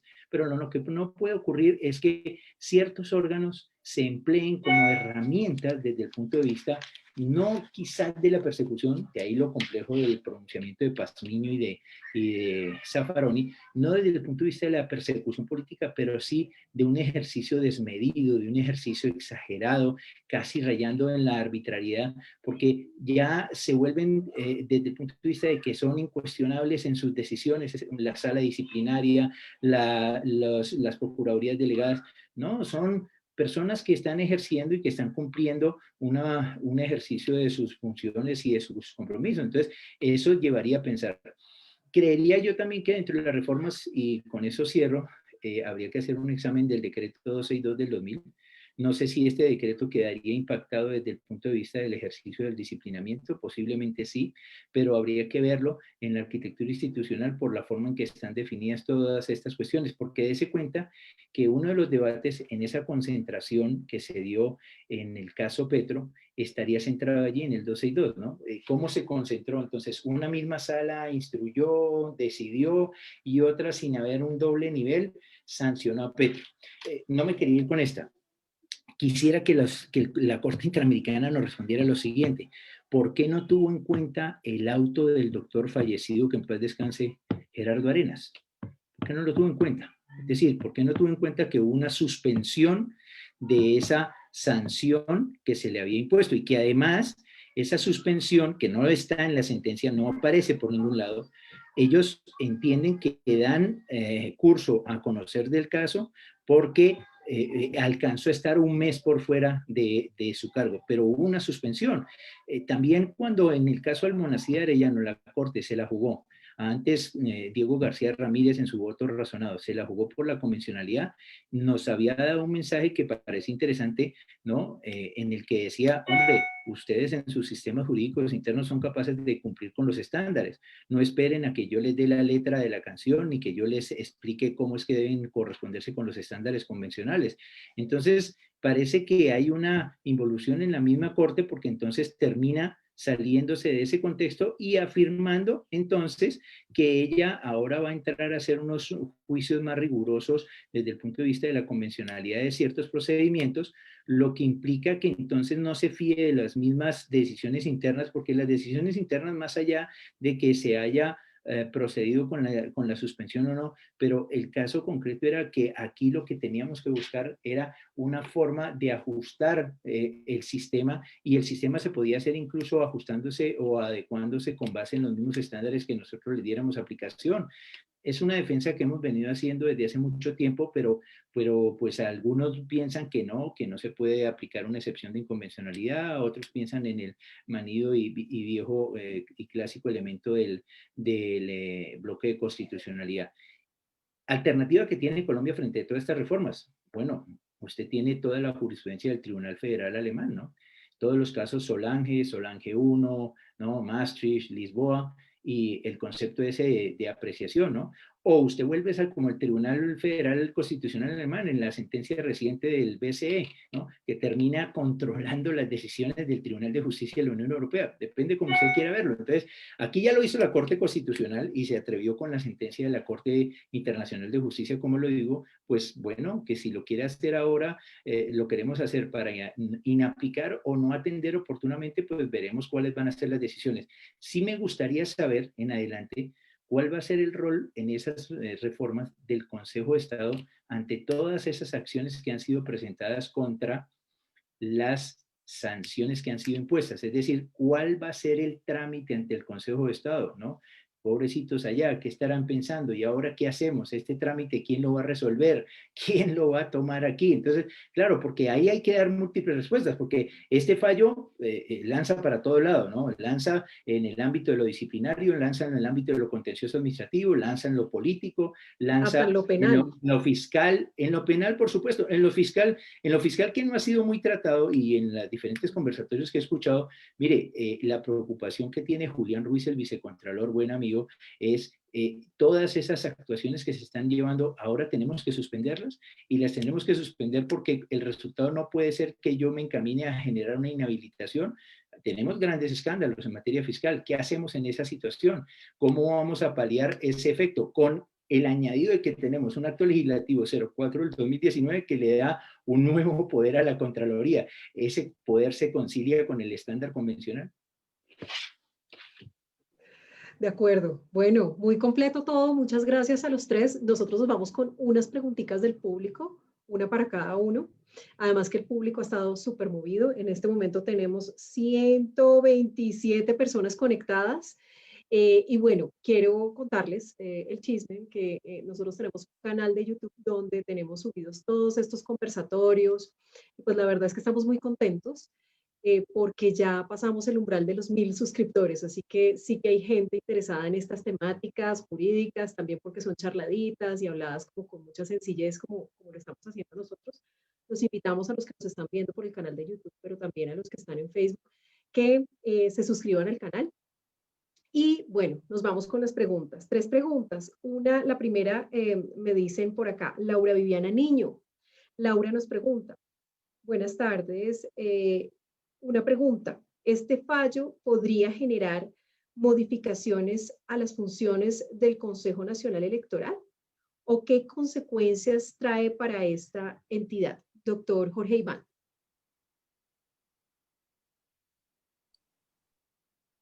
Laura, me corchó porque no soy experto en derecho electoral y hay que ser, digamos, muy sincero en estos eventos académicos. Claramente yo sé de derecho sancionatorio, derecho disciplinario y demás. No tengo, digamos, conciencia en este momento si el Consejo Nacional Electoral puede afectar derechos políticos. Supongo que quitar, por ejemplo, una credencial electoral cabría dentro de ese tipo de medidas que nosotros estamos diciendo. Si eso es así, yo creo que impacta un poco por las conclusiones a las que llegó la profesora Silvia, que yo comparto perfectamente.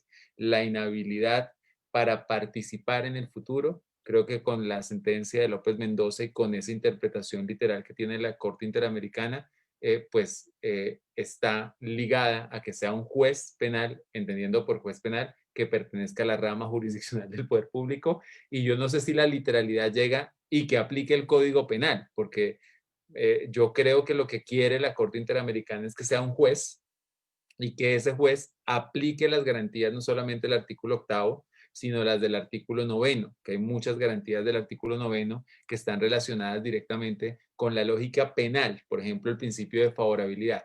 Y lo digo porque le coloco un ejemplo. Hasta hace muy poco tiempo, en la pérdida de investidura, con todo y que era juez, la garantía de culpabilidad estaba medio embolatada.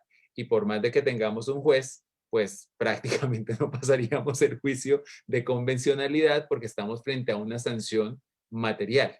Para ser, digamos, muy coloquial y lo que siempre digo en mis clases, pues una sanción es algo que duele. Yo sé que te va a doler, juro que te va a doler y te tiene que doler. Es como la canción de salsa, es decir, es una aflicción de un derecho, es una limitación de una garantía. Y allí donde eso ocurre, la Corte Interamericana pone en jaque el artículo 8º y el artículo 9º. Pero si aparece la inhabilidad, pues ahora hay que sumarle el artículo 23, que es realmente el que se establecía. Y si me permite, Marta, quiero salir un poquito del tema y yo creo que Silvia también se va a pronunciar sobre lo mismo. Yo creo que la importancia de la sentencia de la Corte Interamericana de Derechos Humanos no es que haya criticado aquello que dijo el control interno. De hecho, mi sensación cuando la leí es que felicitó al Consejo de Estado. Dijo, uy, qué bien, y aplicas la convencionalidad y me parece la machera. Lo que creo es que toda, y eso lo puede explicar mejor Silvia, que es la experta en Derecho Internacional, que esta sentencia tenía una particularidad. Se tenía que pronunciar respecto de un derecho individual de Petro, los perjuicios morales, los materiales, si efectivamente se le había vulnerado o no ese derecho, y en la práctica nuestro sistema respondió bien, o eso es lo que dice la sentencia, pero otra cosa distinta es que adicionalmente hay una garantía de no repetición. Entonces es como, bien, reaccionaste bien, Consejo de Estado, te felicito, sigue así, nunca cambies, pero realmente lo que a mí me interesa es que este tipo de situaciones no se vuelvan a repetir. Y por eso, frente a este tipo de situaciones no se vuelvan a repetir, es que la pregunta de la asistente dice, bueno, ¿y qué pasa con el Consejo Electoral? ¿Y qué pasa con la Contraloría? ¿Y qué pasa con la inhabilidad en materia de contratación estatal cuando me caducan un contrato? Porque precisamente es esa parte de garantía de no repetición lo que realmente impacta todo el ordenamiento jurídico y la interpretación pues, que logremos derivar de esa sentencia de la Corte Interamericana. De acuerdo, y es que incluso el Consejo de Estado en la sentencia exhorta y dice, oiga, cumpla la convencionalidad, es decir, hace un juicio de convencionalidad que creo entiende la Corte si se realizó, solo que dice la Corte no es suficiente. Entonces ya ahí sigue con su fallo, ¿verdad? Pero Chévere, sí, pero que no se repita. que no se repita, exactamente. De acuerdo. Listo. Doctora Silvia, la siguiente pregunta que nos hace aquí nuestro asistente es la siguiente. Luis Miguel nos pregunta, ¿por qué se debe ser el juez penal el que determine el tema de la sanción y no el juez contencioso, quien también ejerce funciones jurisdiccionales? ¿Y qué pasa concretamente con la pérdida de investidura, que es un juicio que realiza la Sala Plena del Consejo de Estado, pero que al final ninguno es juez penal? También habría una, no sé, inconvencionalidad sobrevenida, o por así decirlo. Yo creo que el fallo hay que entenderlo en la dimensión que tiene el fallo y no empezar a, o sea, ya es bastante compleja la implementación del fallo en términos de cómo adecuar las normas y el diseño institucional para asegurar que no se destituya e inhabilite a funcionarios de elección popular por parte de la Procuraduría, o que otras normas de carácter fiscal o penal tengan el efecto práctico, que es lo que dice la Corte, de generar una inhabilidad para ejercer cargo de elección popular. Yo creo que ya eso, que es lo que la Corte ordena y lo que el Estado colombiano ahorita tiene que cumplir, es, digamos, hace un llamado un poco a que la Constitución se interprete de manera convencional y dice cómo tiene que ser esa interpretación. Dice hay que cambiar el Código Disciplinario Único para eliminar la potestad de destituir a funcionario de elección popular y para eliminar la potestad de inhabilitar a funcionario de elección popular, con la ambivalencia que ya comenté, y donde ahí creo que para poder cumplir esa parte es importante que se pida la certeza necesaria. hay que cambiar un artículo de la ley 600 sobre la contra 610, 600. 610, responsabilidad fiscal. La Contraloría, y hay que cambiar la reforma que hubo al Código Penal en el 2017, donde se estableció como delito posesionarse posesionarse en un cargo cuando la persona no ha cumplido una deuda fiscal, creo que es lo que dice la reforma del Código Penal. Entonces, ya eso es bastante para cambiar. Yo creo que empezar a preocuparnos qué pasa con la pérdida de investidura, qué pasa con el Consejo Electoral, o sea, ya vendrán esos casos y ya habrá los pronunciamientos necesarios. Lo que tenemos ahorita es que lo que se está diciendo es que cuando se limita el derecho a ser elegido por vía de sanción, esa sanción la debe imponer un juez penal. Y eso hasta ahora el voto de García Sayán, la interpretación de la Corte Constitucional, quizá habían dicho, mire, eso se debería interpretar en el sentido de jurisdiccionalidad, y entonces si logramos que o haya un control judicial por parte del Consejo de Estado o un diseño en el cual se haga por vía jurisdiccional, pero no necesariamente juez penal, estaría satisfecho. Esas eran interpretaciones posibles, pero la verdad es que la Corte no las acogió. O sea, la verdad es que en el fallo del caso Petro la Corte dice juez penal y habla de condena penal o habla de autoridad competente en proceso penal. Entonces, creo que un componente es el principio de jurisdiccionalidad, pero otro componente son restricciones tan severas a los derechos políticos que solo deben ser impuestas por lo que constituye delito. No significa, ahora vamos, como hay mucha desinformación ahí, ahora vamos a elevar hasta alguien dijo, no se puede imponer ni siquiera una amonestación por llegar borracho. Es como ya se está como distorsionando las cosas al punto de ridiculizarla. Digamos, lo que... no, es que así apareció por ahí en una nota del Tiempo. Sí, sí, tal cual. Ajá, Entonces, el punto aquí es la destitución, o sea, ya hay que cumplir un mandato de cambiar el Código Disciplinario Único, un artículo de la norma de la Contraloría y un artículo del Código Penal. Dediquémonos a cumplir eso, que es lo que apunta al tema conocido en el caso, que es destitución e inhabilitación de funcionario de elección popular. Ojalá se pida una aclaración para tener una lectura completa con relación al caso Leopoldo López, porque creo que sí sería una pérdida y un desgaste, digamos, todo un proceso legislativo para que luego se diga, no, es que, perdón, tampoco podía inhabilitar a cualquier funcionario para cargos de elección popular a futuro y que, pues, con todo lo que implica llegar a un consenso, pues esto sea un problema, pero creo que más allá de eso, pues ponernos a preocuparnos demasiado con las implicaciones en otros temas como pérdida de investidura o lo demás, o sea, eso no fue lo que conoció la Corte en el caso. Entonces yo creo que ahorita hay que enfocarse en el desafío grande que implica limitar las potestades de la Procuraduría en el sentido que lo planteó la Corte, que no es poco, plantea muchísimos debates y no ir más allá de lo que conoció la Corte en el caso concreto, que no podemos hacer ejercicio de futurología y saber qué diría la Corte en esos casos. No sabemos si en un caso de pérdida de investidura dijera, mire, eso en realidad no es sancionatorio porque lo que se mira es si la persona cumplía con las condiciones para entrar o no entrar, o una nulidad no necesariamente es sancionatorio porque lo que se mira es si hubo un error, no sé, digamos, la Corte podría llegar a otras interpretaciones con relación a otros supuestos. Y eso pues creo que no hay que preocuparse demasiado con eso, hay que concentrarse en cumplir este fallo y de hecho a veces la Corte dice adecua el ordenamiento interno. En este caso la Corte ha sido muy puntual, dijo la Constitución no hay que cambiarla, el Código Disciplinario Único sí hay que cambiarlo en estos artículos, la Ley 600 hay que cambiarla en este artículo y el Código Penal hay que cambiar este artículo. Es muy concreto, no es fácil, es bastante, hay que conseguir el consenso, hay que entender bien para poder adecuarlo de manera coherente con el caso López Mendoza, que es el caso, digamos, hermano del caso Petro, pero más allá de eso, creo que ya es bastante desafío por ahora. de acuerdo, bueno, se viene. Hay que estar atenta a la opinión consultiva que va a sacar la Corte sobre el tema de reelección, porque vamos a ver qué dice, o sea, se planteó una opinión consultiva diciendo prohibir la reelección viola la Convención Americana, sí o no, y es una restricción a los derechos políticos que no entran dentro de la literalidad del artículo 23.2. Vamos a ver qué nos dice la Corte. Yo sí quería hacer un punto último si hay tiempo. Si me dices que no, y ya no digo más. No, por supuesto que claro que hay tiempo, siempre hay tiempo. En relación al tema de subsidiariedad, que creo que...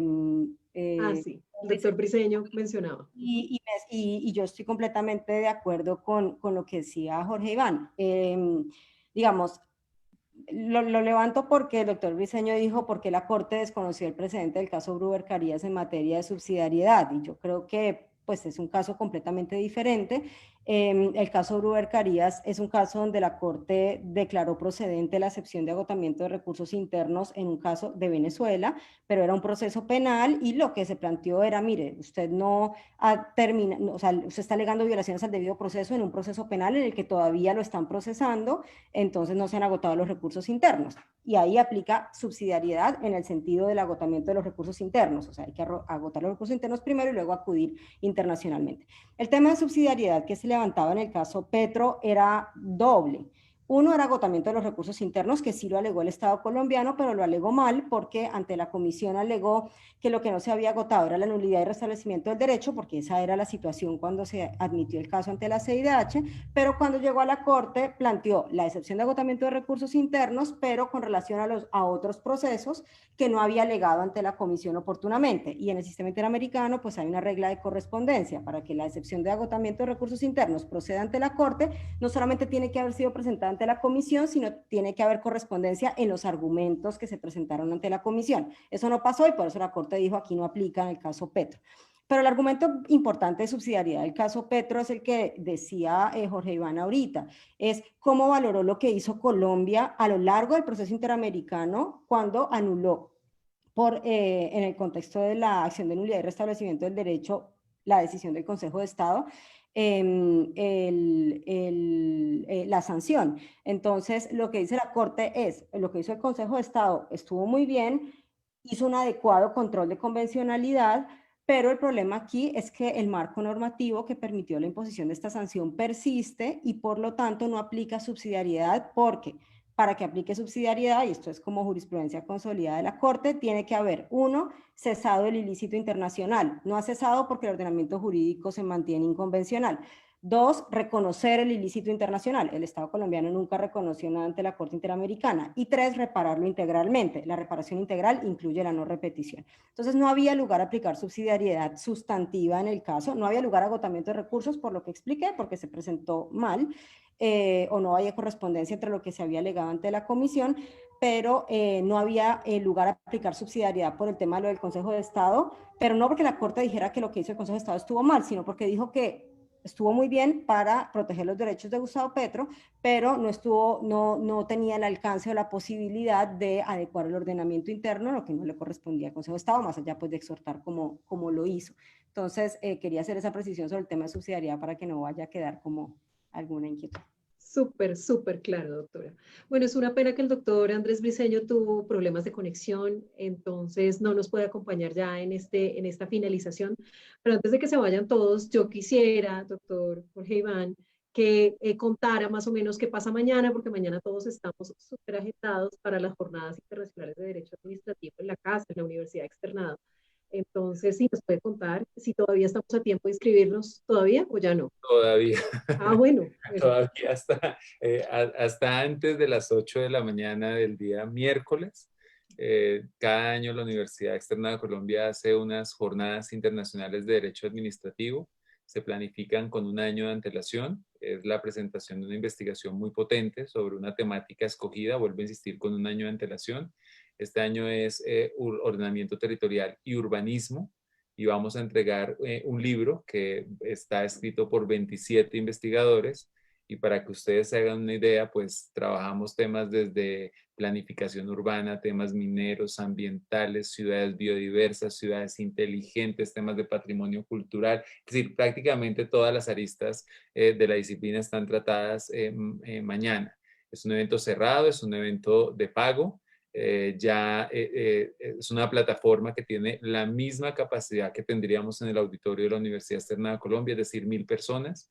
Ya vamos en 850, 860, es decir, que ya casi llenamos el aforo, porque los colombianos todo lo dejan para última hora, pero ya estamos casi que con el aforo lleno del seminario de Zoom, que es más cerrado, porque ese sí tiene, digamos, la capacidad que tiene. Y tenemos invitados internacionales de lujo, ONU Habitat, una profesora española, un profesor alemán, un profesor italiano que habla de toda la lógica de reciclaje urbano, que va a ser muy interesante. Es el único abogado dentro de una facultad de arquitectura en una universidad que se ubica en la ciudad de Viena. De Viena no, sino, perdón, de Venecia. Le estaba cambiando yo de lugar, de Venecia. Y mañana en la instalación, pues yo anunciaré, como hago todos los años, cuál va a ser el tema de las jornadas del año 2021, que ya están montadas.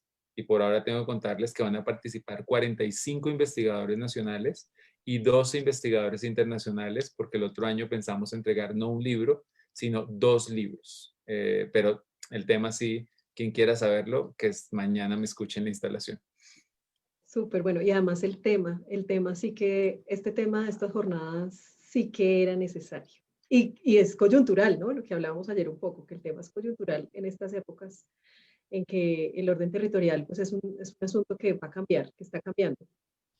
Va a cambiar mucho con el tema de la pandemia y el cambio climático, y creo que va a ser un desafío. Ese es el verdadero desafío de esta época. Cómo conformamos los territorios y específicamente las ciudades.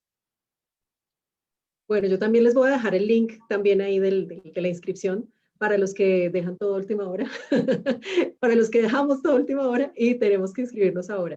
Doctora Silvia, de verdad un placer, un gusto, qué bueno, gracias. De verdad que yo no había hecho este live hasta no confirmar a la doctora Silvia, por eso me demoré un poquito, pero ha sido de verdad un gusto y qué bueno tenerla acá, que no sea la última vez. Gracias por sus intervenciones. Gracias también por poner su conocimiento, digamos, aquí en este espacio para todos.